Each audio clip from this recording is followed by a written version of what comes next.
ब्रह्मा मध्ये विष्णुः अन्ते देवः सदाशिवः मूर्तित्रयस्वरूपाय दत्तात्रेय नमोऽस्तुते।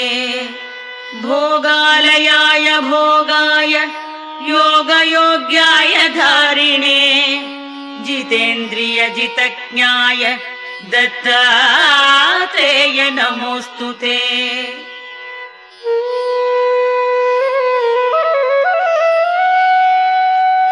दिगंबराय दिव्याय दिव्यरूपधराय च सदोदित परब्रह्म दत्तात्रेय नमोऽस्तुते।